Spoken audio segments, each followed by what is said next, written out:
नमस्कार दोस्तों, villager investor channel पर आप सबका स्वागत है। आज के वीडियो में हम देखेंगे कि शेयर मार्केट क्या है, ये कैसे काम करते हैं और शेयर मार्केट में इन्वेस्टिंग करने का क्या क्या फ़ायदा है। उम्मीद है कि ये वीडियो देखने के बाद आपको शेयर मार्केट रिलेटेड कोई भी क्वेरी नहीं रहेगी। आपके दिमाग में जो भी क्वेश्चन आते हैं, ये क्या है वो क्या है, लगभग सभी कंप्लीट हो जाएंगे। फिर भी अगर किसी को कोई डाउट है तो आप कमेंट कर सकते हैं या ईमेल आईडी पे मेल कर सकते हैं, मैं सभी का जवाब दूंगा। पर्सनल फाइनेंस की सीरीज का ये चौथा वीडियो है। इससे पहले हम 3 वीडियो ऑलरेडी इस चैनल पर अपलोड कर चुके हैं। आप पिन कमेंट में प्लेलिस्ट में जाके चेक कर सकते हैं और मैं उसका लिंक डिस्क्रिप्शन बॉक्स में भी दे दूंगा। इन तीनों में सबसे इंपॉर्टेंट वीडियो था पावर ऑफ कंपाउंडिंग का। पावर ऑफ कंपाउंडिंग के वीडियो में बताया गया है कि कंपाउंडिंग का क्या जादू है, एक लंबे समय में हम कंपाउंडिंग के द्वारा कितना आगे बढ़ सकते हैं। ये जो 2-3 एग्जाम्पल मैं दिखा रहा हूँ, ये पावर ऑफ कंपाउंडिंग वाले वीडियो से लिए गए हैं। तो आप उसमें पूरा वीडियो उसको आप जरूर देख लीजिए। उसमें पावर ऑफ कंपाउंडिंग के बारे में आपके सारे डाउट्स क्लियर हो जाएंगे। इसमें 2 कंपैरिजन है, सिंपल इंटरेस्ट और कंपाउंड इंटरेस्ट। सिंपल इंटरेस्ट यानी कि साधारण ब्याज और कंपाउंड इंटरेस्ट यानी कि चक्रवृद्धि ब्याज। सिंपल इंटरेस्ट में क्या होता है कि जो आपको इंटरेस्ट आता है पूरे साल का, वो हर साल वैसे ही आता रहेगा। ये जो इंटरेस्ट है ये नेक्स्ट ईयर के प्रिंसिपल अमाउंट में ऐड नहीं होगा। जैसे फर्स्ट ईयर आपको 10,000 आया 1 लाख रुपए पे, अगर जैसे 10% इंटरेस्ट मिलता है तो सेकेंड ईयर भी ये 10,000 ही आएगा, थर्ड ईयर भी। ऐसे करते करते अगर आप 30 साल तक इन्वेस्ट करते हैं 1 लाख रुपए को सिंपल इंटरेस्ट में, तो आपके हो जाएंगे 4 लाख रुपए। और दूसरी तरफ है कंपाउंड इंटरेस्ट। कंपाउंड इंटरेस्ट का मतलब है चक्रवृद्धि ब्याज।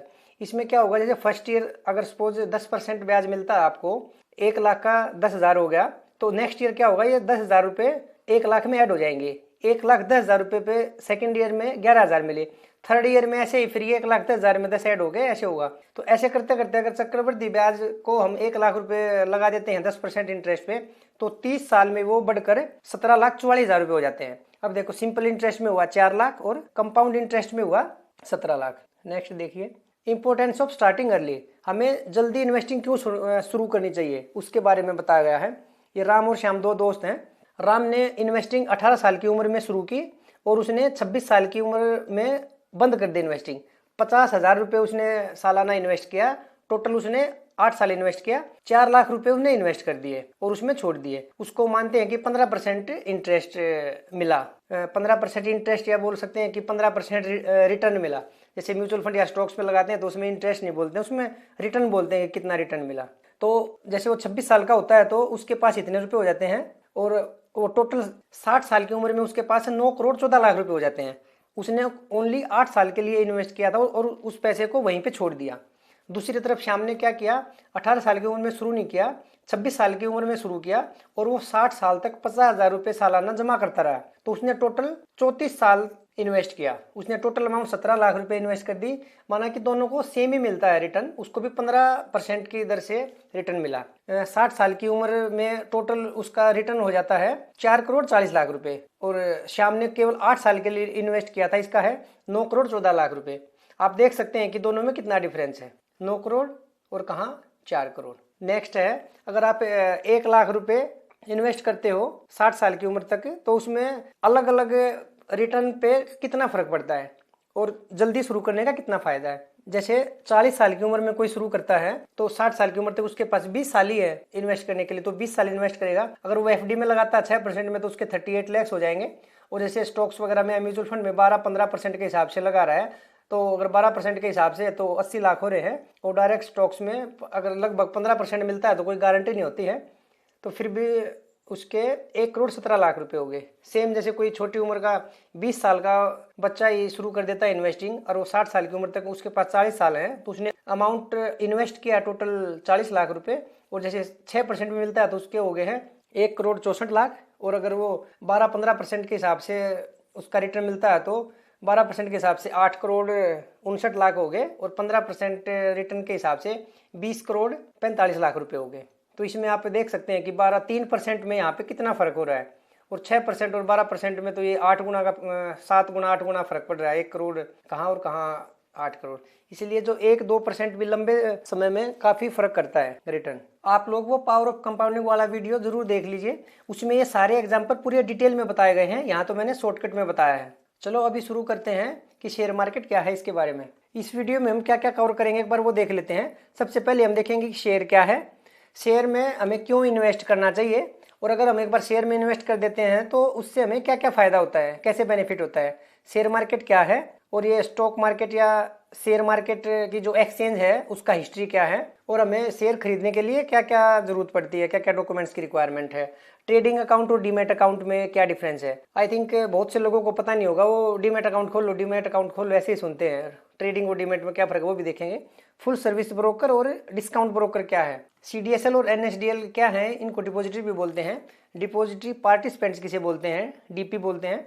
और म्यूचुअल फंड्स क्या हैं, म्यूचुअल फंड्स में इन्वेस्टिंग के क्या फायदे हैं, और सेबी क्या है, सेबी के फंक्शंस क्या हैं, और सबसे लास्ट में हम देखेंगे कि शेयर मार्केट के मिथ्स क्या हैं। मिथ्स यानी कि गलत अवधारणाएं जो हमारे गांव में नॉर्मली लोग शेयर मार्केट को एक बुरा ही समझते हैं, शेयर मार्केट से डरते हैं, जैसे कि इसमें अगर पैसा लगा दिया तो पैसा डूब ही जाएगा। इसमें सबसे बड़ा कारण क्या है कि हमने किसी को शेयर मार्केट में पैसा लगा के उसको पैसे कमाते देखा नहीं है। जिसको भी देखा है शेयर मार्केट में पैसा खोते हुए देखा है। और इसी तरह से जो क्रैश हुए हैं 2008 के या फिर 1992 के या 2000 के जो आईटी बबल्स वगैरह थे उसमें भी पैसा गया, तो बहुत सी खबरें हम सुनते हैं कि उसने सुसाइड कर लिया, इतने लोगों ने सुसाइड कर लिया।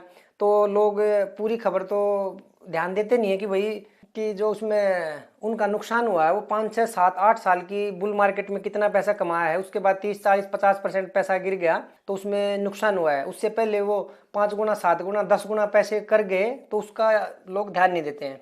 तो उसके बारे में जो मिथ्स हैं उसके बारे में हम देखेंगे। चलो सबसे पहले हम देखते हैं कि शेयर क्या है। शेयर क्या है, share are units of a ownership in a company. जो शेयर है वो कंपनी में एक हिस्सेदारी है, मतलब कि उसमें एक मालिकाना हक है। जब आप एक शेयर बाय करते हो तो आप जो कंपनी का मालिकाना हक है उसका एक हिस्सा खरीदते हो। आपका कंपनी में कितने हिस्सेदारी है उसका डिपेंड करता है कि आपने कितने शेयर खरीदे हैं।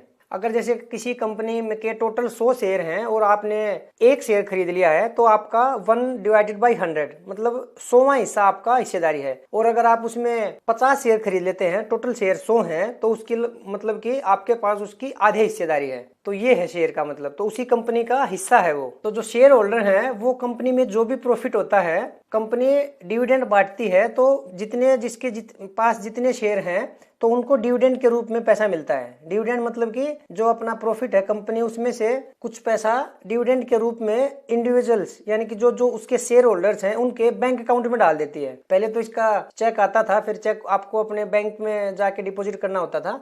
आजकल तो सारा प्रोसीजर ऑनलाइन हो जाता है। जब हम अपना डीमैट अकाउंट और ट्रेडिंग अकाउंट खोलते हैं, जो उसकी बैंक डिटेल्स है वो कंपनी के पास रहती है और उसी बैंक अकाउंट में कंपनी है वो डिविडेंड का पैसा डाल देती है। और अगर कंपनी को लॉस होता है तो आपका शेयर का प्राइस भी गिर जाता है, ये नुकसान भी होगा। अगर आपके पास उसकी किसी कंपनी की हिस्सेदारी है तो फायदे में भी आप उसके पार्टनर हो और नुकसान में भी पार्टनर हो। तो अभी देखते हैं कि हमें शेयर्स में क्यों इन्वेस्ट करना चाहिए। ये सामने 10 रिचेस्ट आदमी हैं वर्ल्ड के, उनके नाम है, आप एक बार इसमें देख लीजिए कौन कौन है। एलोन मस्क है, जेफ बेजोस है, मार्क जकरबर्ग है, वारेन बफे हैं, बिल गेट्स हैं, ये इनकी कंपनीज के नाम है। ये टेस्ला, एलन मस्क है, टेस्ला के सीईओ हैं, जेफ बेजोस अमेज़न वाले हैं, ये माइक्रोसॉफ्ट के बिल गेट्स हैं, मुकेश अंबानी है, 9वें नंबर पे हैं दुनिया में अमीर आदमी की लिस्ट में। ये रिलायंस इंडस्ट्रीज के प्रमोटर हैं। तो ये लिस्ट देख लीजिए आप, 10 आदमी है, ये वर्ल्ड के रिचेस्ट आदमी है। ये इनका जो भी सोर्स ऑफ वेल्थ है ये सभी कंपनीज के नाम है। अभी नेक्स्ट देखिए, ये इंडिया के 10 सबसे रिचेस्ट आदमी है।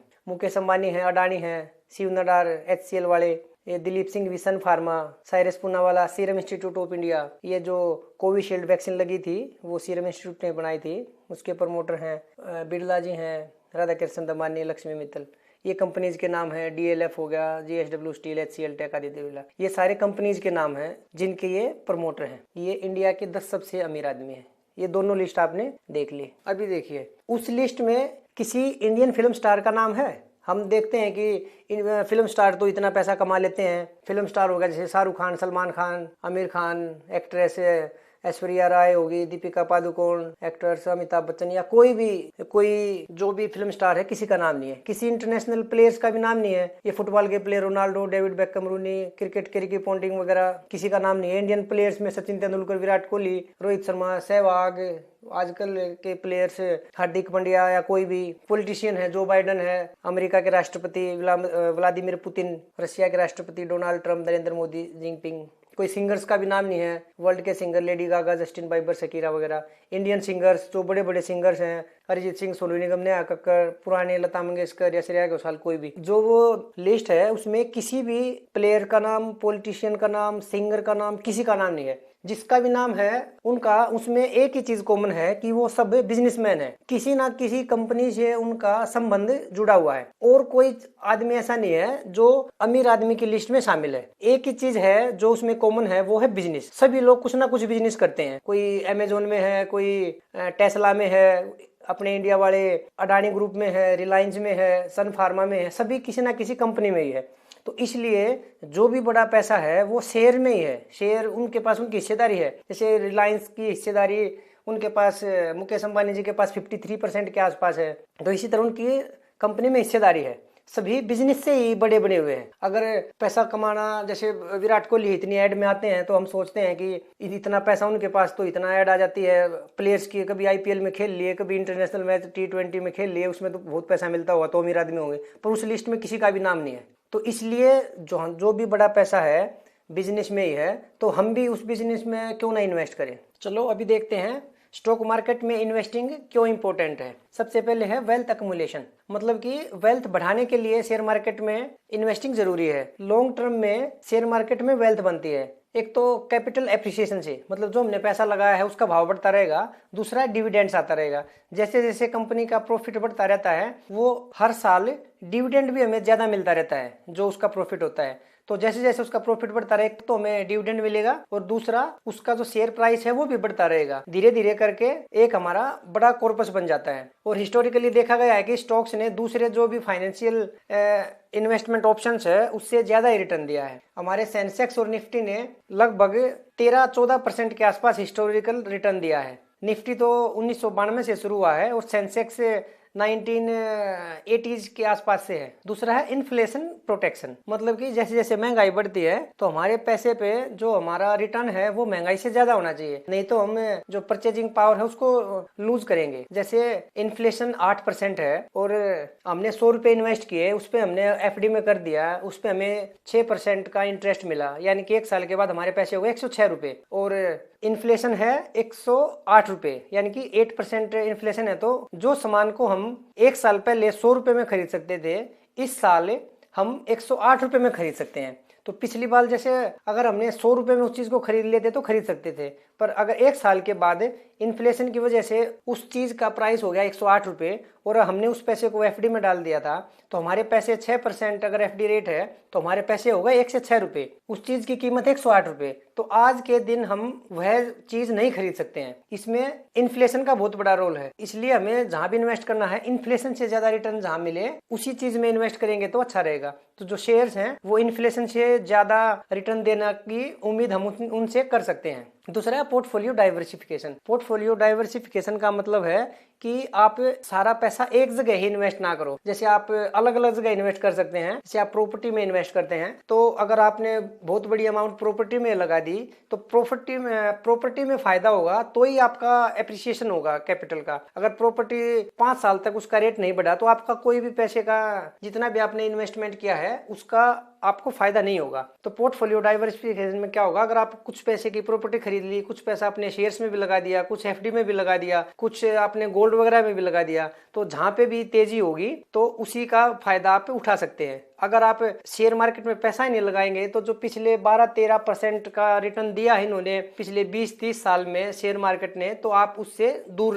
रह गए। और दूसरा है ओनरशिप इन बिजनेस। तो जो शेयर अगर हम खरीदते हैं तो उसमें हमें बिजनेस में उसका हिस्सेदारी मिलती है। फिर इसका फायदा है फाइनेंशियल इंडिपेंडेंस। फाइनेंशियल इंडिपेंडेंस का आजकल हम काफी सुनते हैं इसके बारे में। फाइनेंशियल इंडिपेंडेंस का मतलब है कि हम एक इस मुकाम तक पहुंच जाए कि हमें पैसे के लिए नौकरी करने की जरूरत या कोई दूसरा काम करने की जरूरत ना पड़े। हमारे पास इतना पैसा इकट्ठा हो जाए तो उसके रिटर्न से ही हमारा बाकी का जीवन गुजरता रहे। बाकी हमारा मन करता है तो काम करते रहे, बट पैसे की वजह से ही हमें जबरदस्ती काम ना करता रहना पड़े। इसमें बहुत से गाँव में ऐसे आदमी भी होते हैं जो 60 साल के हो गए, 65 साल के हो गए, बच्चे काम अच्छी तरह कर नहीं रहे हैं, सही जगह सेटल नहीं हुए हैं, तो वो बेचारे 55 साल 60 साल की उम्र के बाद भी काम करते रहते हैं कि उसकी पूरी जिंदगी में तो पूरा पैसा इकट्ठा हुआ नहीं कि वो काम चलता रहे, तो अपने परिवार का भरण पोषण करने के लिए वो फिर भी 50-60 साल की उम्र के बाद भी काम करते रहते। अगर हम टाइम से ही अच्छी तरह इन्वेस्ट करेंगे और पैसा इकट्ठा हो जाएगा तो एक सर्टेन एज 50, 55, 60 के बाद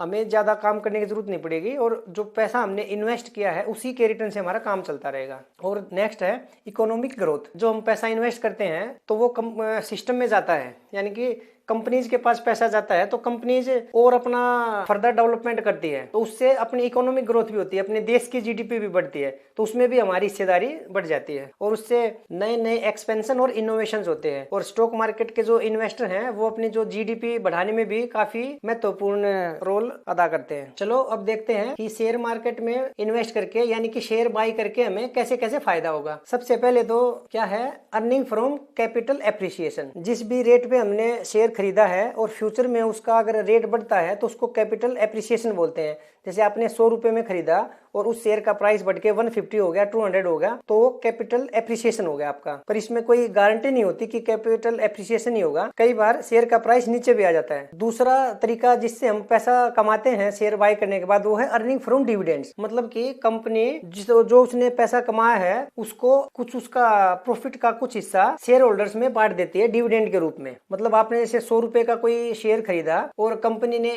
1 रुपए पर शेयर के हिसाब से डिविडेंड दे दिया। आपके पास 10 शेयर हैं तो 1 रुपए के हिसाब से 10 शेयर पे 10 रुपए हो गया। आपके पास जैसे 100 शेयर हैं तो 100 रुपए आपके अकाउंट में कंपनी डाल देगी, उससे भी आप पैसा कमा सकते हैं। दो तरीके से हो गए हैं, एक तो डिविडेंड से पैसा आपके अकाउंट में आएगा और दूसरा कैपिटल एप्रिसिएशन से आएगा। चलो अब देखते हैं शेयर मार्केट क्या है। शेयर मार्केट एक प्लेटफॉर्म है शेयर्स के बाई और सेल करने का। जैसे अनाज मंडी होती है, सब्जी मंडी होती है। अनाज मंडी में हम कुछ भी गेहूं और चावल वगैरह जाके सेल भी कर सकते हैं, परचेज भी कर सकते हैं। सेम सब्जी मंडी में जाके हम अपना सब्जी परचेज करके लेके आते हैं और जो किसान वगैरह है वो जाके सब्जी मंडी में सब्जी दे के आते हैं। तो वो एक प्लेटफॉर्म है जो शेयर मार्केट है, उसमें शेयर्स बिकते और खरीदे जाते हैं। तो जैसे अनाज मंडी और सब्जी मंडी है उसी तरह शेयर मार्केट भी एक प्लेटफॉर्म है, वहां जाके हम अपना शेयर खरीद भी सकते हैं और बेच भी सकते हैं। शेयर मार्केट और स्टॉक मार्केट दोनों को हम इंटरचेंज यूज कर लेते हैं, पर शेयर मार्केट का मतलब है कि ओनली कंपनी की हिस्सेदारी और स्टॉक मार्केट का मतलब है कि उसमें दूसरी चीज भी ट्रेड होती है, जैसे डिबेंचर, बॉन्ड्स वगैरह, डेरिवेटिव्स, F&O आपने देखा होगा, और फॉरेक्स, सभी चीज जहाँ होती है उसको स्टॉक मार्केट बोलते हैं। और ओनली शेयर ट्रेड होंगे तो उसको शेयर मार्केट बोलते हैं। जो इंडिया में नॉर्मली दो बड़ी स्टॉक एक्सचेंज है, नेशनल स्टॉक एक्सचेंज NSE और दूसरी है बॉम्बे स्टॉक एक्सचेंज BSE। जो नेशनल स्टॉक एक्सचेंज है उसका एक इंडेक्स है जिसको हम ट्रैक करते हैं, जैसे उसका निफ्टी है, और बॉम्बे स्टॉक एक्सचेंज का सेंसेक्स है इंडेक्स। नेक्स्ट है हिस्ट्री ऑफ स्टॉक एक्सचेंज। जो दुनिया की सबसे पहली स्टॉक एक्सचेंज थी वो एम्स्टर्डम स्टॉक एक्सचेंज थी, जो 1602 मतलब 1602 में स्टेब्लिश हुई थी। सबसे पहला शेयर जो ट्रेड हुआ था वो डच ईस्ट इंडिया कंपनी का शेयर में ट्रेडिंग शुरू हुई थी दुनिया में। इसके बाद न्यूयॉर्क स्टॉक एक्सचेंज 1792 में शुरू हुई थी। न्यूयॉर्क स्टॉक एक्सचेंज काफी प्रसिद्ध एक्सचेंज है, ये अमेरिका की स्टॉक एक्सचेंज है जिसपे हम अमेजोन, टेस्ला, गूगल, इन बड़ी बड़ी कंपनियों के शेयर खरीद और बेच सकते हैं। लंदन स्टॉक एक्सचेंज ये इंग्लैंड की स्टॉक एक्सचेंज है जो 1801 में शुरू हुई थी। हांगकांग स्टॉक एक्सचेंज 1891 में शुरू हुई थी। नेस्डेक ये 1971 में शुरू हुई है, न्यूयॉर्क सिटी में इसका हेडक्वार्टर है और ये अमेरिका की स्टॉक एक्सचेंज है। नेस्डेक में नॉर्मली जो IT कंपनीज हैं वो ज्यादा ट्रेड होती हैं।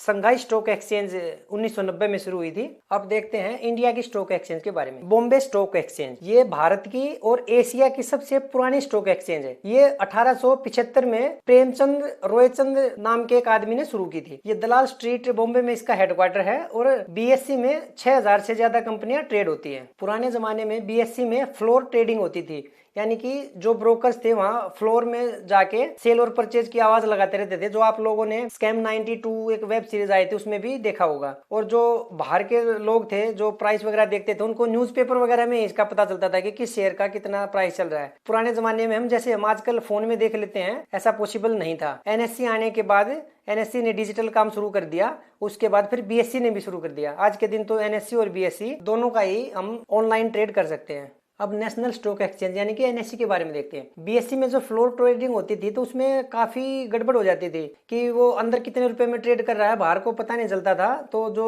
इन्वेस्टर्स थे उनको काफी नुकसान भी झेलना पड़ता था। कई बार वो ट्रेड कुछ अलग प्राइस पे होगा, वो कुछ दूसरा प्राइस बता देगा। तो इसी समस्या को देखते हुए 1992 में जो एनएससी है उसकी स्थापना की गई। इसका हेडक्वार्टर बॉम्बे में है और 1993 में सेबी से उसको स्टॉक एक्सचेंज का दर्जा मिल गया और 1994 में उसने ऑपरेशन शुरू कर दिया। यानी कि एनएससी में ट्रेडिंग 1994 से शुरू हुई है। तो ये पूरा इलेक्ट्रॉनिक सिस्टम पे काम करता है। 1994 में ही एनएससी ने शुरू कर दिया था इलेक्ट्रॉनिकली, जैसे हम आजकल ट्रेड करते हैं, ये एनएससी ने शुरू किया। एनएससी को देख के ही बीएससी ने भी इसको शुरू किया। फिर बाद में एनएससी ने इलेक्ट्रॉनिक शुरू करने के बाद बीएससी का सारा मार्केट शेयर ले लिया। आज के दिन एनएससी पर जितने भी हम कैश मार्केट में ट्रेड करते हैं 92% के आसपास वो एनएससी में ट्रेड होता है। ओनली 8% के आसपास बीएससी में ट्रेड होता है। तो आज के दिन एनएससी बीएससी से काफी आगे है ट्रेडिंग के मामले में। अभी हमने देख लिया कि शेयर क्या है और शेयर खरीदने का क्या क्या फायदा है। तो अभी आप लोगों के मन में आ रहा होगा कि चलो इतने फायदे हैं तो शेयर खरीदें, तो खरीदे कैसे, उसके लिए क्या क्या रिक्वायरमेंट है। तो शेयर खरीदने के लिए हमें 3 अकाउंट की जरूरत पड़ती है। एक है ट्रेडिंग अकाउंट, एक है डीमेट अकाउंट, एक है बैंक अकाउंट। बैंक अकाउंट तो आप किसी भी बैंक में खोल सकते हैं और जो ट्रेडिंग है डीमेट अकाउंट है उसको आपको किसी ब्रोकर के थ्रू खोलना पड़ेगा। ये जैसे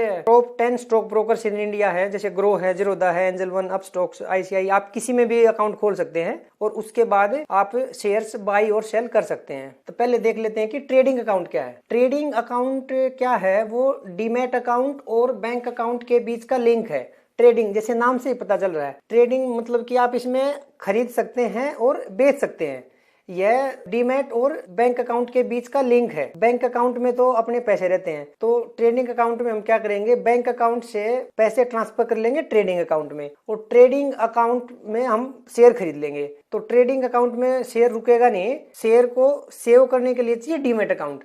तो ट्रेडिंग अकाउंट में हम शेयर खरीद लेंगे तो ट्रेडिंग अकाउंट उसको हमारे जो ट्रेडिंग अकाउंट से लिंक डीमैट अकाउंट है उसमें डिपॉजिट कर देगा। ट्रेडिंग अकाउंट के द्वारा आप बाई और सेल का ऑर्डर लगा सकते हैं एक्सचेंज में।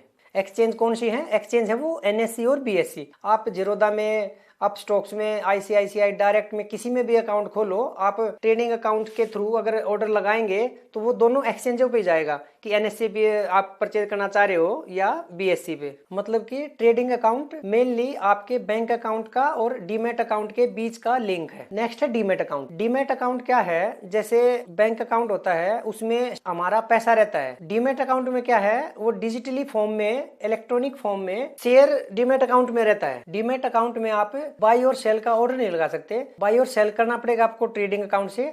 ट्रेडिंग अकाउंट क्या करेगा, अगर आपने बाय किया है तो वो शेयर खरीद के आपके डीमैट अकाउंट में डाल देगा, और अगर ट्रेडिंग अकाउंट से आपने किसी शेयर्स को सेल किया है तो ट्रेडिंग अकाउंट क्या करेगा, डीमैट अकाउंट से शेयर्स को निकाल के और उसको सेल कर देगा। तो डीमैट अकाउंट का क्या फायदा है, डीमैट अकाउंट में क्या है कि आपको कोई चोरी नहीं कर सकता। जैसे आपकी जेब में पैसा है या आपने घर में रख लिया है तो कोई भी जैसे पैसा चुरा सकता है, जेब पॉकेट मार लेते हैं, दिल्ली वगैरह में तो काफी है। तो आपका पैसा चला गया उसका, तो फिर किसी को पता नहीं चलेगा कहाँ गया। तो डीमैट अकाउंट में क्या है, उसमें चोरी नहीं हो सकती, वो डिजिटल फॉर्म में उसमें रखा रहेगा। और दूसरा क्या है, पहले पुराने जमाने में फिजिकल आते थे शेयर्स, मतलब एक पेपर पे लिखा रहेगा कि इस कंपनी का ये शेयर है। जो आम आदमी है कोई शेयर खरीदता है तो उसको पता ही नहीं चलता था कि ये असली शेयर है या नकली शेयर है। जैसे नकली नोट भी चलते हैं तो वो भी बहुत प्रॉब्लम थी। आप तो खरीद तो लोगे किसी कंपनी का शेयर, जैसे आपने 100 शेयर खरीद लिए रिलायंस के 1980s में या 1990s में, तो आपको फिजिकल फॉर्म आएगा वो कि हाँ भाई ये शेयर है।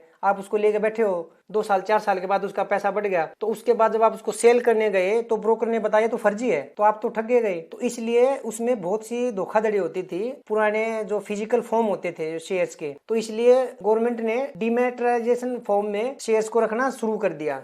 Importance of A demat account. तो डीमैट अकाउंट का क्या क्या इंपोर्टेंस है, ये अलग अलग फाइनेंशियल इंस्ट्रूमेंट को अपने में होल्ड कर लेता है डीमैट अकाउंट। जैसे ईटीएफ वगैरह का, गवर्नमेंट सिक्योरिटीज कुछ है, म्यूचुअल फंड की जो यूनिट्स हैं और शेयर्स हैं, या फिर जैसे एसजीबी स्वर्णिम गोल्ड बॉन्ड है, उसको भी आप डीमैट में डाल सकते हैं। और दूसरा इसका जैसे चांसेस ऑफ थेफ्ट नहीं है और ये डैमेज भी नहीं होता है, जैसे नोट वगैरह या पेपर है तो वो डैमेज भी हो सकता है, लॉस के होने के भी चांस कम है, और क्विक ट्रांसफर के लिए भी अच्छा है। नहीं तो आपको जैसे बाई पोस्ट फिजिकल शेयर भेजने पड़ते थे, या फिर आप ब्रोकर को दे के आओगे फिजिकली जाके, जैसे छोटे शहर में नहीं होगा तो आप दिल्ली जाओगे, बॉम्बे जाओगे, उसमें जाके फिजिकली दे के आओगे तो उसमें काफी टाइम भी लगता था। तो इसमें पेपर वर्क भी रिड्यूस हो गया। Difference between demat account and trading account. Demat account क्या है, primary holds the securities in electronic form, ये सिक्योरिटीज को इलेक्ट्रॉनिक फॉर्म में होल्ड करता है, और ट्रेडिंग अकाउंट क्या करता है, वो बाई और सेल के ऑर्डर लगाता है स्टॉक एक्सचेंज में। डीमेट अकाउंट क्या है, आपके सेविंग अकाउंट की तरह है। सेविंग अकाउंट में तो पैसा रहता है और जो ये डीमेट अकाउंट है ये सिक्योरिटीज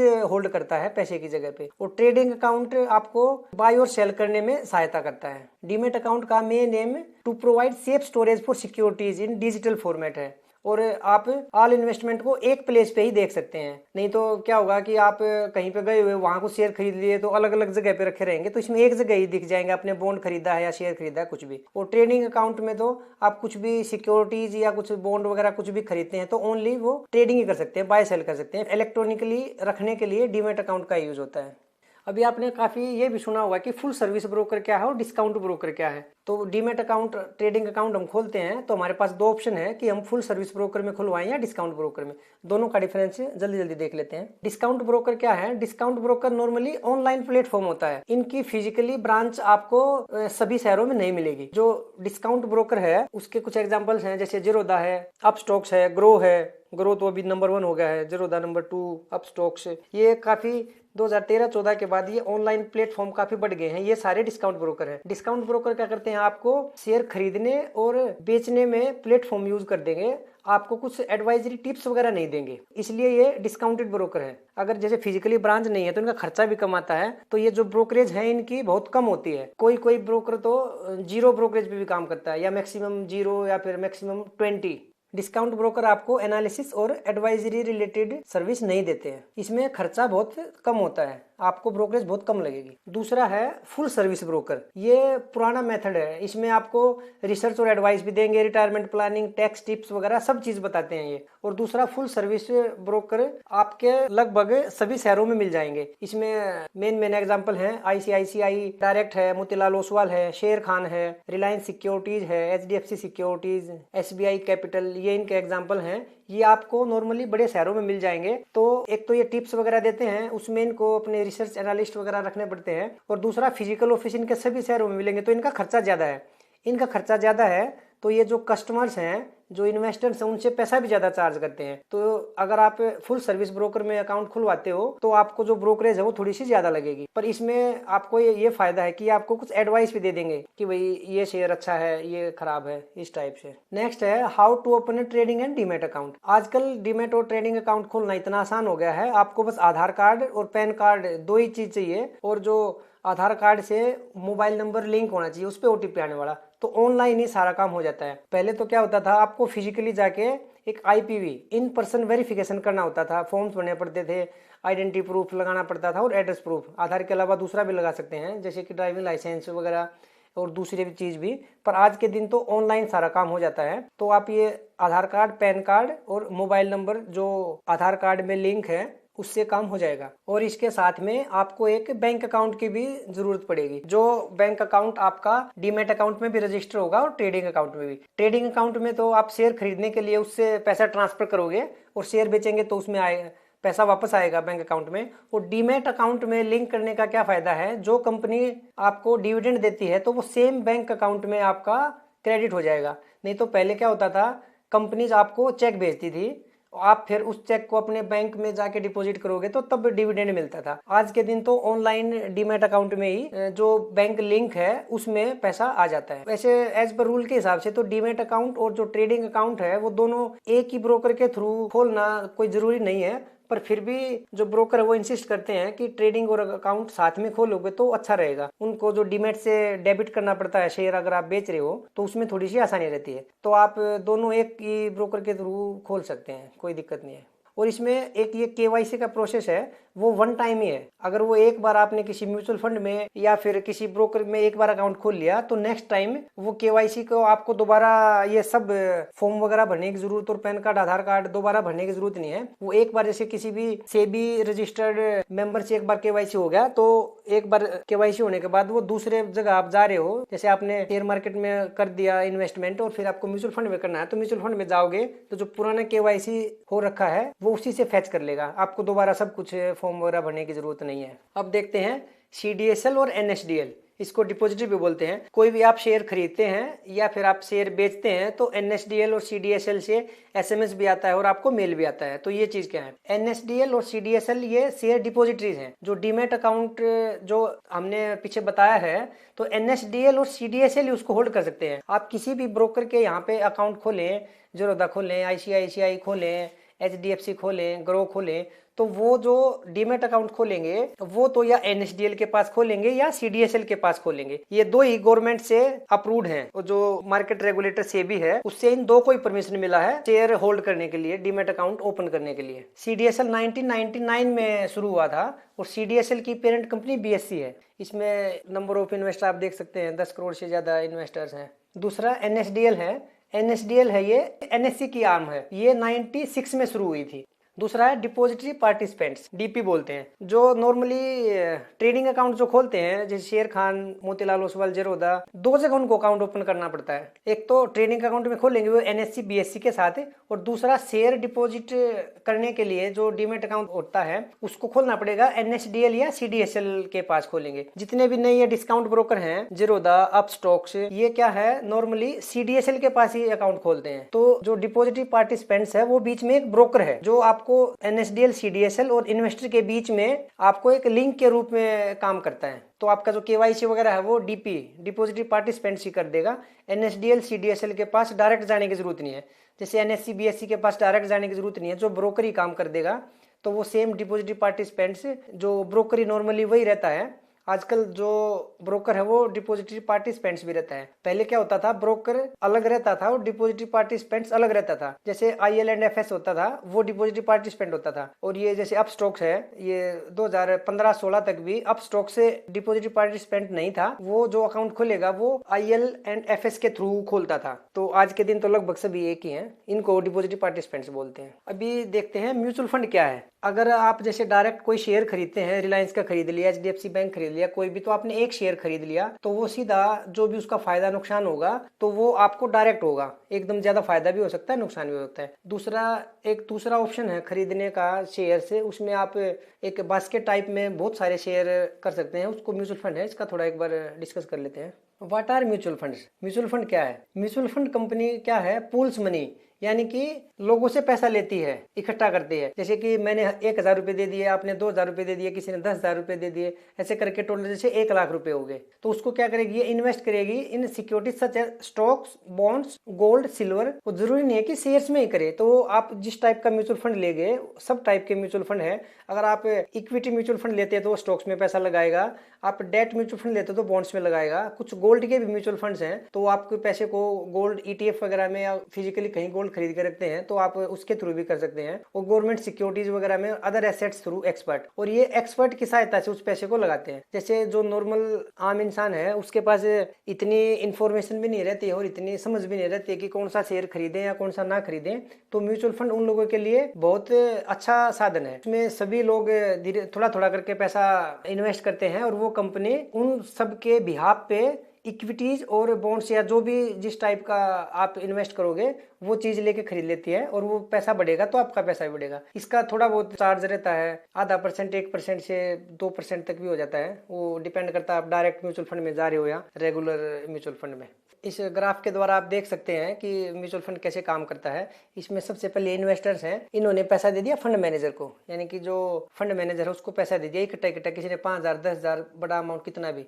तो उसने क्या है, अपने हिसाब से अपने एक्सपर्ट लगा के सिक्योरिटीज खरीद ली, यानी कि शेयर्स खरीद लिए, और उससे रिटर्न बनाया, प्रॉफिट बन गया उसका 100 रुपए का, जैसे 200 हो गया, तो वापस इन्वेस्टर्स को वापस चला जाएगा वो पैसा। बीच में जिसका इसका चार्ज है आधा %, 1%, 1.5% जितना है, वो बीच में फंड मैनेजर अपना फीस काट लेगा। उसको एक्सपेंस रेशियो बोलते हैं। जो रिटेल इन्वेस्टर है उनके लिए म्यूचुअल फंड एक बहुत ही अच्छी चीज है।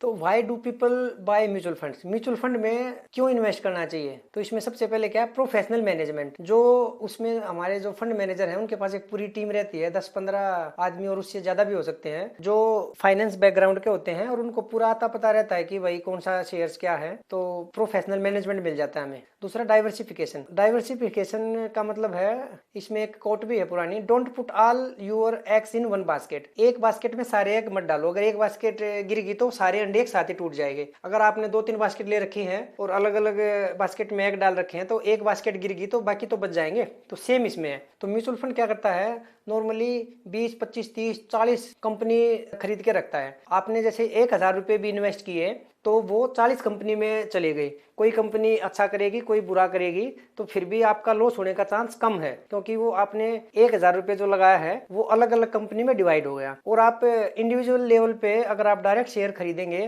तो आप छोटी अमाउंट से डाइवर्सिफाई नहीं कर सकते। जैसे आपके टोटल आपके पास 10,000 रुपये आपको इन्वेस्ट करने हैं, तो 10,000 रुपये में आप कितने शेयर खरीदेंगे? जैसे आप बजाज फाइनेंस का शेयर खरीदेंगे तो 7,000 रुपये का तो वही आएगा, रिलायंस 3,000 का आएगा, तो 2 ही शेयर में आपके पूरे 10,000 रुपये चले गए। अगर आप म्यूचुअल फंड में डालोगे तो 10,000 रुपये भी आपके 40-50 कंपनीज में अलग अलग फैल जाएंगे वो। दूसरा है अफोर्डेबिलिटी। अफोर्डेबिलिटी का मतलब है कि आप छोटी अमाउंट से भी इसमें इन्वेस्ट कर सकते हो। जैसे शेयर्स में तो आपको फ्रैक्शन में शेयर नहीं मिलता है, एक शेयर तो आपको मिनिमम खरीदना ही पड़ेगा इंडिया में। अमेरिका में तो क्या होता है, आप फ्रैक्शन में भी खरीद सकते हो। जैसे किसी शेयर का कीमत $100 चल रही है, आपके पास $20 ही है, तो आप $20 में उसका 1/5 शेयर भी खरीद सकते हैं। पर अभी इंडिया में नहीं है, इंडिया में आपको पूरा एक शेयर ही खरीदना पड़ेगा। जैसे MRF का शेयर है, MRF का शेयर अगर आपको खरीदना है तो आपको 1.25 लाख रुपए का उसका रेट है। 1.25 लाख रुपए तो ज्यादा अमाउंट हो गई, और कई 1 रुपये 2 रुपये के शेयर भी हैं। तो इसलिए अफोर्डेबिलिटी है म्यूचुअल फंड में। आप 100 रुपये से भी शुरू कर सकते हैं। आपके पास ज्यादा पैसा नहीं है तो कई म्यूचुअल फंड 100 रुपये भी इन्वेस्टमेंट शुरू करते हैं, और नहीं तो 1,000 रुपये तो सारे म्यूचुअल फंड में आप मिनिमम 1,000 रुपये से उसमें इन्वेस्ट कर सकते हैं, कभी भी कर सकते हैं। और दूसरा है लिक्विडिटी। लिक्विडिटी का मतलब है जब आपको जरूरत हुई तब आप उसमें अपना पैसा निकाल सकते हैं। उसमें आपको कोई ये नहीं बोलेगा कि अभी नहीं, अभी मार्केट नीचे है, ऊपर है, आप 1 महीने के बाद रिडीम करना। या जैसे आप किसी को गांव में पैसा इधर उधर दे देते हैं कुछ भी ब्याज पे या ऐसे ही दोस्ती में भी, तो उसकी लिक्विडिटी कम हो जाती है। आप बोलोगे कि पैसा मेरे को अभी रिक्वायरमेंट है, तो बोलेगा नहीं अभी तो पैसा इधर गया हुआ उधर गया हुआ, 1 महीने बाद मिलेगा, 2 महीने बाद मिलेगा। पर म्यूचुअल फंड में ऐसा नहीं है। इसमें नॉर्मली जो इक्विटी म्यूचुअल फंड में है उसमें T+3 डेज आप ट्रांजेक्शन, और उसके 3 दिन के बाद आपके अकाउंट में पैसा आ जाता है। और लिक्विड फंड वगैरह में तो T+1 डेज में ये पैसा आपके अकाउंट में आ जाता है, जो उस टाइम का करंट NAV होगा, यानी कि नेट एसेट वैल्यू होगा। जिस दिन आप रिडम्पशन का रिक्वेस्ट डालेंगे उसके हिसाब से आपके खाते में पैसा आ जाएगा 2-3 दिन में। इसमें लिक्विडिटी काफी है। आपने सुना होगा कि सेबी ने उस फर्म के खिलाफ ये एक्शन ले दिया, इतना करोड़ रुपए का जुर्माना लगा दिया। तो हम देखते हैं कि सेबी क्या है। SEBI stands for securities and exchange board of India. SEBI क्या है? ये एक स्टैट्यूटरी रेगुलेटरी बॉडी है। ये गवर्नमेंट ऑफ इंडिया के द्वारा 1992 में ये जो इन्वेस्टर्स के इंटरेस्ट को प्रोटेक्ट करने के लिए एक ये बॉडी बनाई गई है, और ये सिक्योरिटीज मार्केट को रेगुलेट करती है। सेबी जो है स्टॉक मार्केट और म्यूचुअल फंड दोनों को रेगुलेट करती है। इसका मेन हेडक्वार्टर मुंबई में है, और मुंबई के अलावा न्यू दिल्ली, अहमदाबाद, कलकत्ता और चेन्नई में भी सेबी के हेडक्वार्टर्स हैं। सेबी के क्या क्या फंक्शन है? सबसे पहला फंक्शन है regulate the functioning of the Indian capital market, मतलब कि ये कैपिटल मार्केट को रेगुलेट करती है। Safeguard investors interest by monitoring and regulating the securities market, ये जो इन्वेस्टर्स का इंटरेस्ट है उसको सेफगार्ड करती है। Create a safe investment environment through the implement of rules, regulation and investment related guidelines, ये गाइडलाइंस वगैरह बनाती है। कहीं पे कुछ फर्जीवाड़ा चल रहा है तो उसको रोकने में मदद करती है, मतलब कि प्रिवेंट माल प्रैक्टिस। ट्रांसपेरेंसी, फेयरनेस, इंटीग्रिटी, इसके बारे में ध्यान रखती है, और इन्वेस्टर एजुकेशन के अवेयरनेस के बारे में भी काफी कदम उठाती है। तो ये है सेबी के काम। सेबी नहीं था तो जैसे 1992 से पहले आप लोगों ने हर्षद मेहता वाली सीरीज देखी होगी, तो उसमें कोई पैसा इधर से लेके उधर लगा रहा है तो कोई उसको रेगुलेट करने वाला नहीं था। सेबी आने के बाद सेबी पूरी चौकन्नी रहती है। जो छोटे इन्वेस्टर्स हैं उनके खिलाफ कोई बड़ा आदमी कुछ बिना इन्फॉर्मेशन के कुछ कर रहा है तो पूरा रेगुलेट करती है ये सेबी। अब लास्ट में देखते हैं टॉप शेयर मार्केट मिथ्स, मतलब कि शेयर या स्टॉक मार्केट के जो गलत अवधारणाएं हैं वो क्या क्या है। अब तक अगर आपको वीडियो अच्छा लगा हो तो वीडियो को लाइक कर दें, और जो भी हमारे रिटेल इन्वेस्टर्स हैं या फिर जो शेयर मार्केट में अभी तक इन्वेस्ट नहीं करे हैं उनके साथ शेयर कर दीजिए, सबको इसके बारे में जानकारी हो जाए। जब बड़े बड़े लोग बिजनेस से पैसा कमा रहे हैं तो जो हम छोटे आदमी हैं गाँव के या फिर शहर के कोई भी, तो उनका भी तो हक है कि इतना बिजनेस से पैसा लोग कमा रहे हैं तो हम भी उनके बिजनेस में इन्वेस्ट करके हम भी अपने पैसे को आगे बढ़ा सके। और अगर किसी को भी कोई भी डाउट है, कुछ भी पूछना है, तो आप कमेंट सेक्शन में आप कमेंट कर सकते हैं, मैं सभी का रिप्लाई करूंगा। सबसे पहले जो मिथ है, stock market investing is like a gambling. गांव में देखो किसी से भी बात करो, आप शेयर मार्केट के बारे में आप बात करोगे तो सबसे पहले ये तो जुआ भाई, इससे दूर रहना। तो गैम्बलिंग की डेफिनेशन क्या है? गैम्बलिंग का मतलब है कि activity that involves game of chance, मतलब कि आपका उसमें कोई दिमाग वगैरह कुछ नहीं लग रहा है, वो तो एक बस तुक्का है। गेम ऑफ चांस कैसे होगा? जैसे आपने ऊपर टॉस किया, आप सिक्का ऊपर उछाला, तो वो अभी हेड आएगा टेल आएगा हमें थोड़ी पता है, उसमें हमारा किस्मत ही चल रही है, बस हमारा दिमाग नहीं लग रहा ना। शेयर मार्केट में तो जिस भी कंपनी में हम इन्वेस्ट कर रहे हैं तो उसका हम बैलेंस शीट वगैरह देखेंगे, वो कितना उसने कर्जा लिया है नहीं लिया है, प्रॉफिट उसका हुआ है नहीं हुआ है, क्या कर रही है कंपनी, कुछ बना रही है या नहीं बना रही है। तो वो शेयर मार्केट है, वो गैम्बलिंग नहीं है। जो शेयर मार्केट है उसमें तो हमारी इन्वेस्टमेंट हो रही है। वो एक कंपनी है जो उसको कोई प्रोफेशनल आदमी चला रहे हैं, जैसे रिलायंस इंडस्ट्रीज है, मुकेश अंबानी चला रहे हैं। अभी 2016-17 से पहले उनके पास ये मोबाइल वाला लाइसेंस नहीं था, तो उसके बाद ये जियो मोबाइल जो नेटवर्क है ये शुरू किया, उसने कितनी कंपनी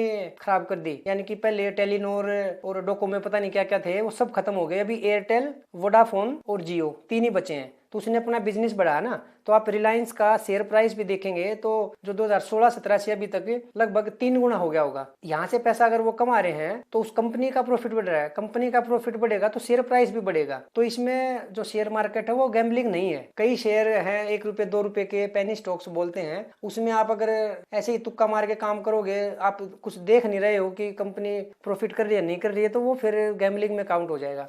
दूसरा एक फ्यूचर एंड ऑप्शंस होता है, कॉल पुट, आप बहुत से लोगों को पता भी होगा। वो भी पूरा गैम्बलिंग तो नहीं है, पर उसमें आप थोड़ी अमाउंट से बड़ा एक्सपोजर ले लेते हैं तो उसको गैम्बलिंग में बोल सकते हैं। नॉर्मली आप शेयर लेके बैठो अपने डीमेट अकाउंट में, फुल पैसा पे करो, तो आप अगर नीचे भी जाएगा तो होल्ड करो, कंपनी प्रॉफिट करेगी तो आज नहीं तो कल नहीं तो परसों वो ऊपर आ ही जाएगा धीरे धीरे शेयर प्राइस। ये गैम्बलिंग नहीं है। Investing and creating wealth is not at all gambling just because it involves risk. इसमें रिस्क है कि आप जो अंदाजा लगा रहे हो वो थोड़ा बहुत गलत हो सकता है, पर उस रिस्क की वजह से इसको हम गैम्बलिंग नहीं बोल सकते हैं। ये आप पॉज करके इसमें पढ़ भी सकते हैं कि क्या क्या लिखा हुआ है। ये एक बेंजामिन ग्राम है, इन्होंने एक बार लिखा है, in the short run the market is a voting machine but in the long run it is a weighing machine. मतलब कि जो छोटे समय में एक ये वोटिंग मशीन टाइप ही काम करता है शेयर मार्केट, यानी कि गैम्बलिंग टाइप ही। और लॉन्ग रन में ये है कि वेइंग मशीन है, जिसमें कंपनी में जितना दम है उसी के हिसाब से उसका प्राइस ऊपर आ ही जाएगा। नेक्स्ट है the stock market is exclusive for expert. मतलब कि एक ये भी मिथ है कि जो शेयर मार्केट है वो जो छोटे मोटे आदमी उनके लिए नहीं है, ये ओनली एक्सपर्ट्स का ही काम नहीं है। ऐसा नहीं है। आप भी बाय व्हाट यू सी एक कॉन्सेप्ट बोलते हैं। जैसे आप कोलगेट करते हो तो कोलगेट तो कितने सालों से चल रहा है, तो कोलगेट का भी शेयर लिस्टेड, आप उसी में इन्वेस्ट कर दो। बाटा के जूते पहनते हो तो बाटा वाले भी, उस पर इन्फ्लेशन का क्या फर्क पड़ता है? अगर इन्फ्लेशन बढ़ रही है उसके रॉ मटेरियल की तो वो अपना प्राइस बढ़ा देता है, तो धीरे धीरे करके कंपनी का जो प्रॉफिट है वो तो इंटैक्ट है, तो आप उसमें इन्वेस्ट कर सकते हैं।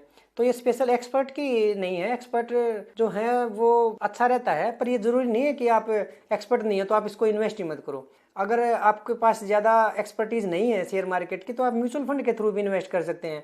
आप 100 रुपये से शुरुआत करके किसी भी म्यूचुअल फंड को दे दो, वो 0.5% 1% का चार्ज लेगा और आपका पैसा अच्छी कंपनीज में इन्वेस्ट होगा और धीरे धीरे करके आपका बढ़ता रहेगा। कभी भी आप पैसा डाल सकते हो म्यूचुअल फंड में, कभी भी निकाल सकते हो, लिक्विडिटी भी बहुत है। ये ऐसा किसी को दोस्त को दे दिया या किसी को ब्याज पे पैसा दे दिया उसकी तरह नहीं है कि 1 महीने बाद मिलेगा, 1 साल बाद मिलेगा, अभी तो नहीं है मेरे पास है, आएगा तो दूंगा, इस टाइप का कुछ नहीं है। नेक्स्ट है you can only make money by investing A lot of money. आपको मतलब कि आप एक बहुत बड़ा पैसा लगाएंगे तभी आपके पास बहुत बड़ा पैसा आएगा, ऐसा नहीं है। आप थोड़ा थोड़ा करके धीरे धीरे सिस्टमेटिकली SIP के थ्रू भी आप थोड़ा थोड़ा इन्वेस्ट करते रहो और आपका बड़ा पैसा बन जाएगा। जैसे टाइटन कंपनी है, 2004-05 में उसका शेयर प्राइस 50-60 रुपये के आसपास होगा, अभी 3000 रुपये के आसपास चल रहा है। HDFC बैंक है, सेम ऐसे ही प्राइस गया है।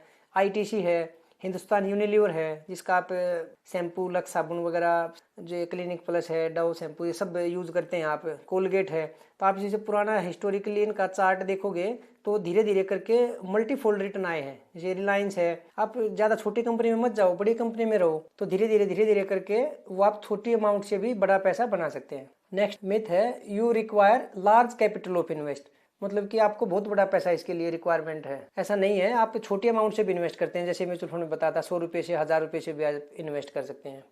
जैसे गांव में किसी को आप बोलेंगे कि शेयर खरीदना है तो वो सोचेगा बहुत पैसा होगा इसके पास तो, पर जो समझदार आदमी हैं, पढ़े लिखे हैं, वो जो समझते हैं इसको, तो उनको पता है कि भाई ज्यादा पैसे की रिक्वायरमेंट नहीं है, आप थोड़ा थोड़ा करके मंथली, या फिर जो किसान आदमी है 6 महीने में पैसा मिलता है फसल पे, तो वो उस टाइम पे 5,000 रुपये 10,000 रुपये भी इन्वेस्ट करके धीरे धीरे करके एक बड़ी कैपिटल इकट्ठी कर सकता है। कोई एकदम बड़ी लार्ज अमाउंट ऐसे 10 लाख रुपए 20 लाख रुपए की रिक्वायरमेंट नहीं है। Investing in the stock market is to risky, इसमें एकदम ही ज्यादा रिस्क है। ये भी एक मिथ है कि उसमें वही या तो 100 का 0 हो जाएगा या 100 से 200 हो जाएगा, ऐसा नहीं है। जो स्टेब्लिश पुरानी कंपनी है वो धीरे धीरे नॉर्मली ग्रो करती ही रहती है। और दूसरा, अगर आपने 10-20 कंपनी के शेयर ले लिए अलग अलग कंपनी के, एक दो कंपनी कोई खराब भी निकल गई, कुछ उसमें लॉस हो गया, तो जो बाकी कंपनी है वो धीरे धीरे करके ऊपर बढ़ जाएंगी। अगर देश ऊपर जाएगा तो ये कंपनीज भी ऊपर जाएंगी, यानी कि अगर जीडीपी बढ़ेगी तो ये कंपनीज भी ऊपर ही जाएंगी। टू रिस्क मतलब बहुत ज्यादा रिस्क, ऐसा बहुत ज्यादा रिस्क स्टॉक मार्केट में नहीं है। और अगला मिथ है it's safer to keep money in a saving account, कि वही शेयर मार्केट की बजाय सेविंग अकाउंट में पैसा रखना ज्यादा सेफ है। सेफ तो है आपका, आप पैसा जब बोलोगे सेविंग अकाउंट से निकल तो जाएगा, पर सेविंग अकाउंट में आपको इंटरेस्ट मिल रहा है 4% 5%, इन्फ्लेशन रेट है 7% 8%। जो गवर्नमेंट एम्प्लॉइज है उनको डियरनेस अलाउंस से डीए मिलता है, वो महंगाई के साथ साथ बढ़ता है। आप देखोगे कि हिस्टोरिकली भी 6 महीने में 4% के आसपास मिलता है डीए, तो पूरा साल का हो गया 8% के आसपास। सेविंग अकाउंट में आप पैसा रख रहे हो, आपको मिल रहा है 4% या 5%।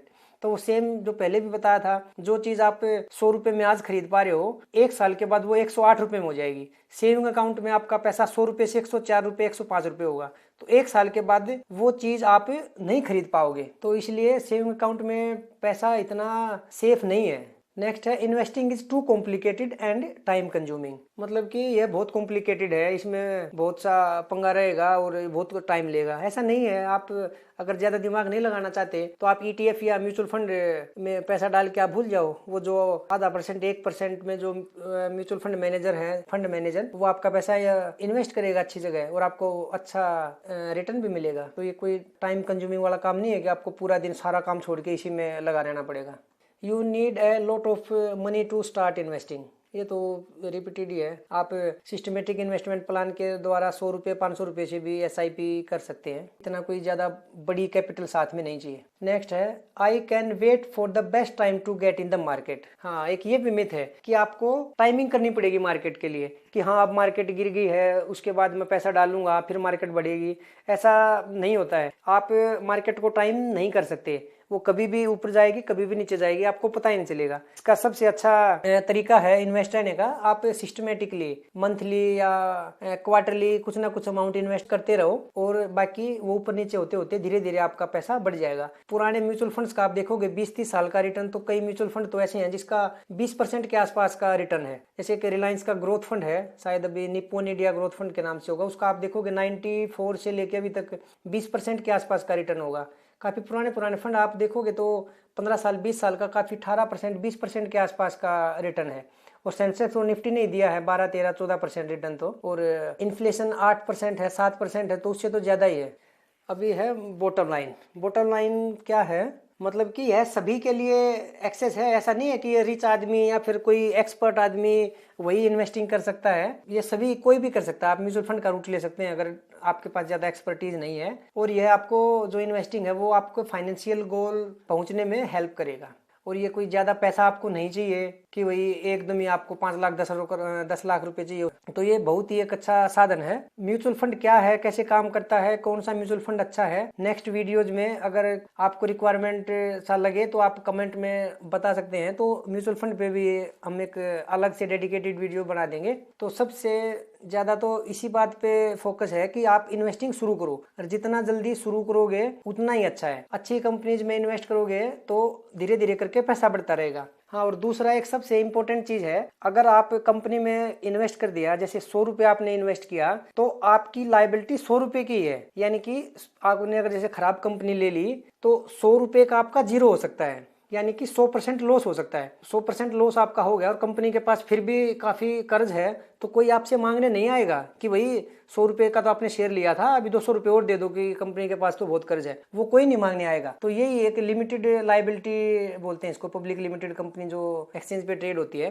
तो आपकी लाइबिलिटी उतनी ही है कि आपने पूरा पैसा 100 रुपए दिया है उतनी ही। अगर वो फिर भी नुकसान हो रहा है तो उसकी लाइबिलिटी नहीं है। नीचे जाएगा तो 100 से 0 जा सकता है शेयर, और ऊपर जाएगा तो 100 से 200 भी जा सकता है, 300 भी, 500 भी, 1000 भी, 10,000 भी। तो ऐसे बहुत से एग्जाम्पल हैं। आपको मैंने बताया टाइटन, HDFC बैंक या फिर रिलायंस वगैरह, हिंदुस्तान यूनिलीवर, आप पुराना देख सकते हैं कि वो कितना मल्टीफोल्ड हो गया है। तो जो बड़े आदमी, जब सब आदमी का पैसा शेयर मार्केट से ही बनता है, तो अपने जैसे जो रिटेल इन्वेस्टर हैं या जो छोटे आदमी हैं जिनको शेयर्स वगैरह के बारे में पता नहीं, गांव में खेती में ही रहते हैं, अपना पशुपालन करते हैं, तो वो भी थोड़ी थोड़ी अमाउंट 100, 200, 500, 1000 रुपये कुछ भी करके धीरे धीरे करके आप उसको इन्वेस्ट करो, तभी बात बनेगी। इतना कोई डर नहीं है कि खत्म हो जाएगा। आप छोटी अमाउंट से शुरू करो, 1000 रुपये, 2000 रुपये लगा दो, ये सोच के चलो कि वो ये चला भी गया तो चला भी गया, कोई बात नहीं। तो आप जब वो 1000, 2000 रुपये को बढ़ के जब वो 4, 5,000 हो जाएगा तो आप में कॉन्फिडेंस आएगा और आप ज्यादा अमाउंट भी इन्वेस्ट कर पाएंगे। तो ये जरूरी है। तो जो भी है आप जल्दी से जल्दी शुरू करें।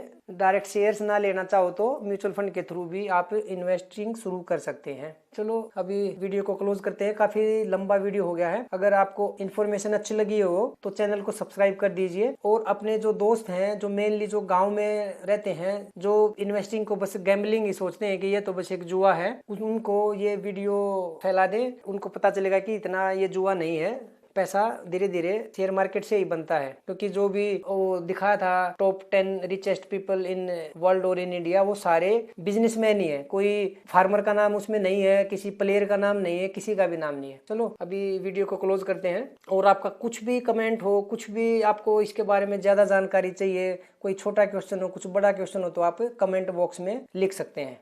थैंक यू, बाय बाय, मिलते हैं अगले वीडियो में।